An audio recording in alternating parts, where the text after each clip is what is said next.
मानव में श्वसन तंत्र के बारे में। तो सबसे पहले हम जान लेते हैं इसकी परिभाषा। श्वसन एक विशेष प्रकार का जैव पराक्रम है। श्वसन एक विशेष प्रकार का जैव पराक्रम है। जैव पराक्रम क्या है? जो जीवों के द्वारा क्रिया होती है, जैसे खाना पीना, उत्सर्जन, ये सब क्या है? जैव पराक्रम है। क्लियर? जो जीवों के द्वारा क्रिया होती है उसे क्या बोलते हैं हम? जैव पराक्रम। जिसमें बाहरी वातावरण से, श्वसन एक विशेष प्रकार का जैव पराक्रम है जिसमें बाहरी वातावरण से ऑक्सीजन शरीर की कोशिकाओं में पहुंचता है। जिसमें बाहरी वातावरण से ऑक्सीजन शरीर की कोशिकाओं में पहुंचता है।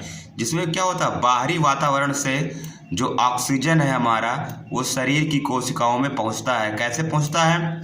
ये वायुमंडल हुआ अपना, यहाँ से ऑक्सीजन आएगा फेफड़ों में, फेफड़ों से कहाँ पर? कुपिकाओं में, कुपिकाओं से रक्त में, और रक्त से कहाँ पर? कोशिका में। रक्त से कहाँ पर जाएगा? ये कोशिका में। तो यहाँ पर लिखा गया है जिसमें बाहरी वातावरण से ऑक्सीजन शरीर की कोशिकाओं में पहुँचता है, जहाँ इसका उपयोग कोशिकीय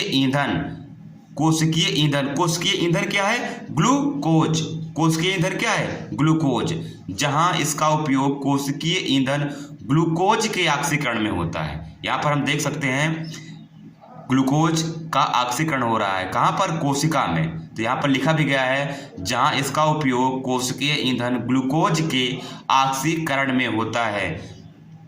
ऑक्सीकरण विशिष्ट एंजाइमों की उपस्थिति में कई चरणों में संपन्न होता है। जो ऑक्सीकरण संपन्न होता है वो विशिष्ट प्रकार के एंजाइमों में कई चरणों में संपन्न होता है, जिसके फलस्वरूप जैव ऊर्जा एटीपी का उत्पादन होता है।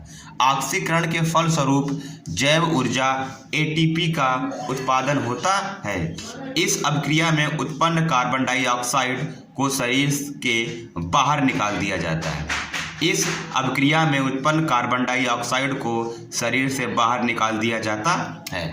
क्लियर? अब हम यहाँ पर थोड़ा इसका इक्वेशन से समझेंगे। तो हमने क्या किया? सबसे पहले हमने लिया बाहरी वातावरण से क्या? ऑक्सीजन फेफड़ों के माध्यम से कुपिकाओं से होते हुए रक्त में गया।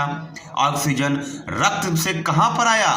कोशिका में आया। कोशिका में किस जगह पर? माइटोकॉन्ड्रिया में। कोशिका में किस जगह पर? माइटोकॉन्ड्रिया में। माइटोकॉन्ड्रिया में पहले से ही ग्लूकोज मौजूद था, और यहाँ पर ऑक्सीजन जो बाहर से आया और ग्लूकोज पहले से ही मौजूद था, दोनों ने आपस में मिलकर क्या किया? ऑक्सीकरण। किसका? ग्लूकोज का।